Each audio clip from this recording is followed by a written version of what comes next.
Coming up, njengamanje izinto zihamba kahle kuwe. Ubona ngathi laba esibehlelayo sibehlela ngoba bayathanda. Ubona ngathi laba esibehlelayo sibehlela ngoba benza ngamabomu. Ubona ngathi laba esibehlelayo sibehlela ngoba kukho nokubi abakwenzile. Kodwa ngithi qaphela ngoba mhla uyikhumbula le video, mhla wehlelwa ilezinto, mhla usubhekana nalezinto, uyoshintsha indlela okhuluma ngayo, ushintsha indlela obuka ngayo abantu, ushintsha indlela oresponda ngayo, ushintsha indlela ocabanga ngayo. Ambikelele ekuseni, vuka sikhuleke on YouTube, Siphe Sihle Mpembe on Facebook. Mhla wabhekana nalezinto abantu ababhekene nazo, mhla wehlelwa izinto abantu esibehlelayo, mhla nawe wadlula kulezimo abantu abadlula kuzo, kuyoshintsha ilanguage, ushintsha indlela okhuluma ngayo. Namhlanje uyakhuluma nje ngoba awukahlelwa. Siyeza isikhathi la uzokwazi ukuthi uqoqe khona ulimi lwakho, indlela okhuluma ngayo ishintshe, indlela obuka ngayo abantu ishintshe, indlela ocabanga ngayo ishintshe. Njengamanje izinto zihamba kahle kuwe. Ubona ngathi laba esibehlelayo sibehlela ngoba bayathanda. Ubona ngathi laba esibehlelayo sibehlela ngoba benza ngamabomu.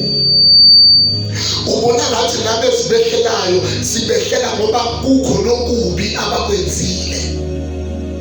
Kodwa ngithi qaphela ngoba mhla uyikhumbula le video, mhla wehlelwa ilezinto, mhla usubhekana nalezinto, uyoshintsha indlela okhuluma ngayo, ushintsha indlela obuka ngayo abantu, ushintsha indlela oresponda ngayo, ushintsha indlela ocabanga ngayo. iBhayibheli lithi khalani nabakhalayo, ngamanye amazwi ningaphambani nabo, bengathi bekhala bese mina nihlekise ngezinto abadlula kuzo. Kodwa ngalesikhathi bekhala, khala kanye nabo ngoba nawe ngelinye ilanga usazodlula lapho. Mhlawumbe wena sakhe isimo siyoba sikhulu kakhulu kunalesi laba abadlula kuzo. So kubalulekile ukuthi uqaphele ukuthi ukhuluma kanjani, uqaphele ukuthi wenza kanjani, uqaphele ukuthi omunye umuntu mawusondela eduze kwakhe indlela omu-approacha ngayo ngenxa yesimo adlula kuso, umu-approacha kanjani. Umuntu ofakazayo, ofakaza ngesimo sakhe, how do you respond? Usithatha kanjani? Ngoba kunabantu abantu babekhuluma sicabanga ukuthi bakhulunyiswa ukuzenzisa, kanti iyabashisa into abadlula kuyo. Akufanele ngokuthi lento umuntu adlula kuyo namhlanje wenza isiqiniseko sokuthi uyibuka ngehlo as if usecathulweni zakhe, ngoba luyeza usuku mhlawumbe kwakho kuyoba ngaphezulu kwalokho laba abadlula kukho.